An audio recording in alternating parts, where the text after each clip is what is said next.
Imagine this. A little orphan boy, no more than 8 years old, standing alone in a harsh Arabian desert, when suddenly a massive roaring lion bursts from the shadows, charging straight toward a helpless flock of goats, and toward the child. Everyone freezes in terror, but the boy, he doesn't run. He doesn't scream. With unshakable calm, he steps forward, and what happens next will leave you speechless.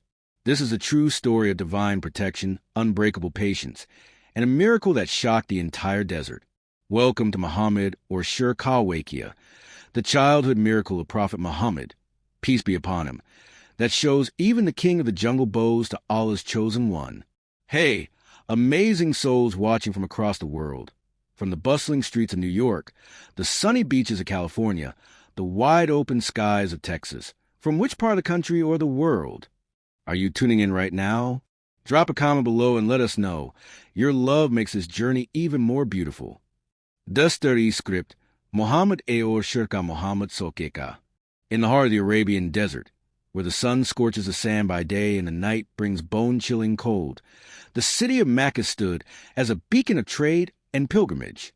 It was here, in the year of the elephant, that a child was born whose arrival would change the course of human history forever. His name was Muhammad, the son of Abdullah and Amina, but fate was cruel from the very beginning. His father passed away before he even opened his eyes to the world, leaving the tiny infant an orphan under his mother's care. Young Muhammad spent his early years in the loving arms of his mother Amina, but tragedy struck again when he was only 6. Amina, weakened by illness during a journey, breathed her last, leaving the boy in protection of his grandfather, Abdul Muttalib, the respected chief of the Quraysh. The old man loved his grandson dearly, seeing in him a light that others could not yet understand. But even Abdul Muttalib's time was short. When Muhammad was 8, his grandfather too left this world, entrusting the child to his uncle Abu Talib. Abu Talib was not wealthy. He struggled to feed his own large family, yet he took in his orphan nephew without hesitation. "This boy is special," he would say quietly to himself. Little did he know just how true those words were.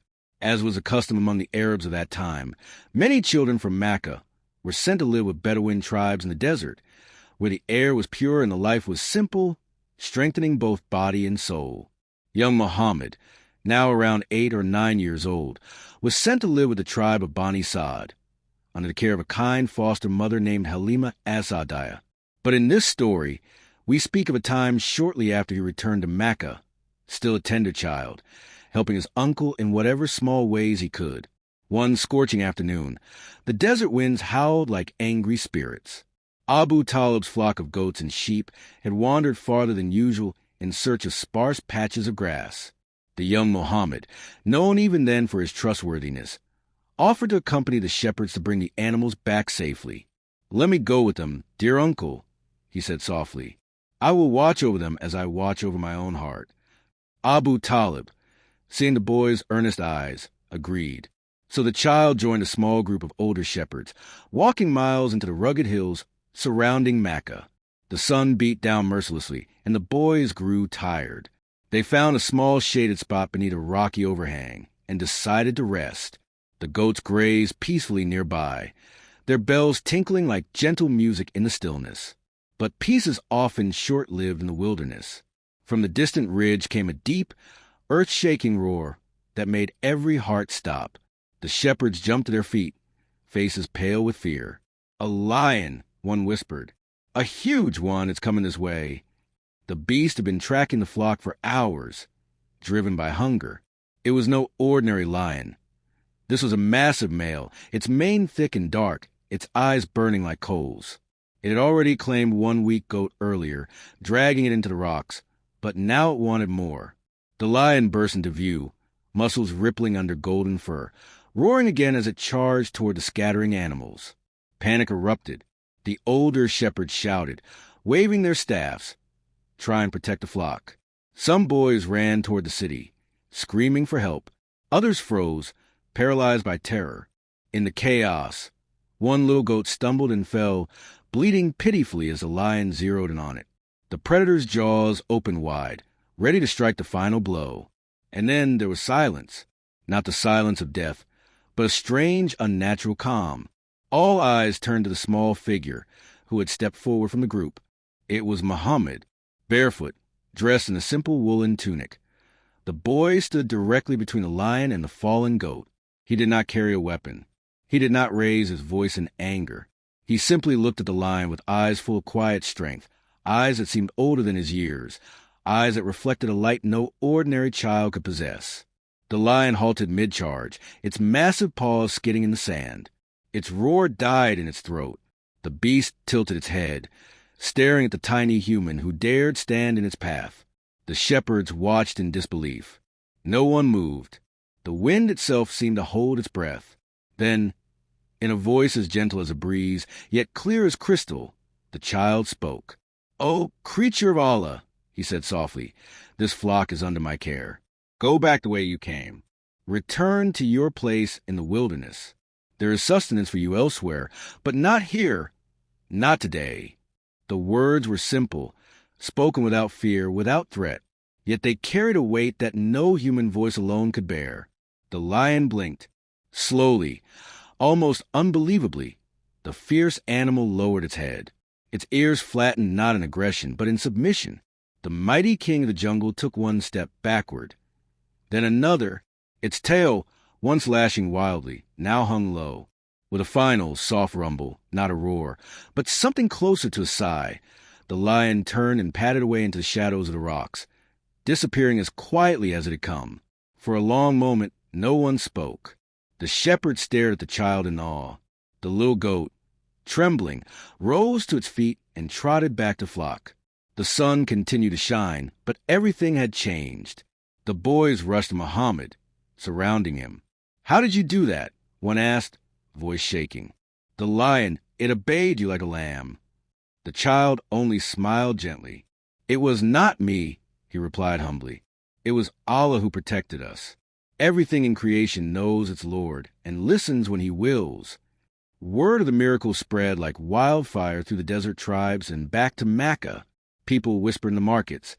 The orphan boy spoke to a lion, and the lion listened. Some called it sorcery. Others, wiser ones, sensed something divine. Abu Talib heard the story from the returning shepherds and pulled his nephew close.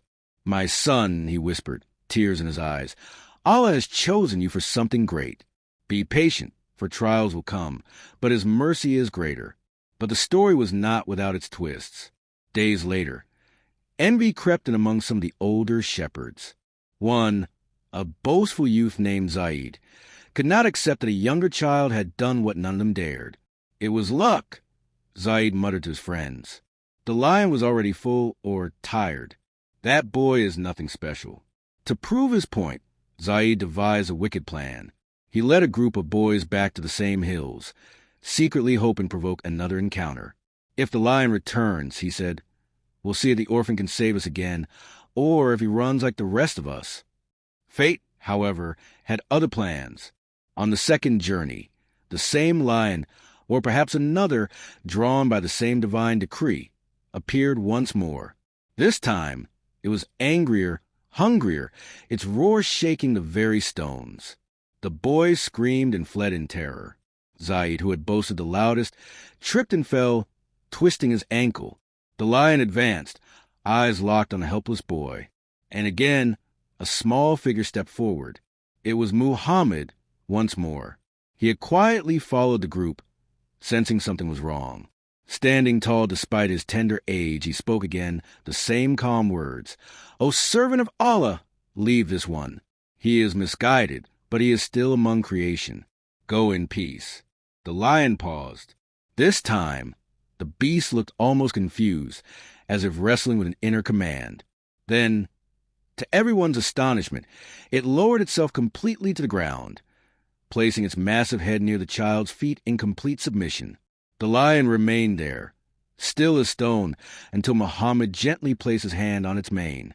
"Go," he whispered, "and remember your Creator." The lion rose slowly, gave one last look of reverence toward the boy, and vanished into the wilderness forever. Zaid, lying on the ground, wept openly, not from pain, but from shame and wonder.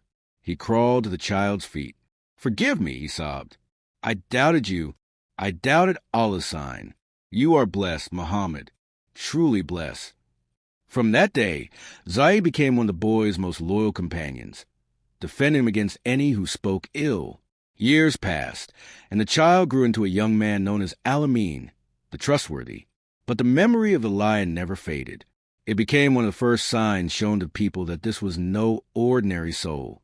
When prophethood came at 40, when the Quraysh rejected him, when persecution grew fierce, the believers would remember.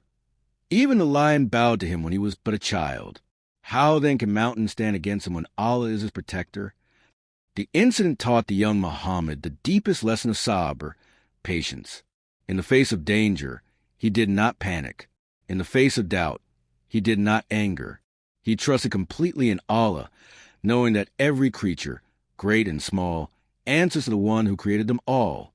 This, dear listeners, is the story of Muhammad or Shir Kawakia, the miracle of the lion and the unmatched patience of the prophet in his blessed childhood. A reminder that true strength lies not in roaring, but in quiet submission to Allah, that even in the darkest moments, when fear surrounds you like a predator, patience and faith can make the impossible bow before you. May Allah grant us all a share of that sabr.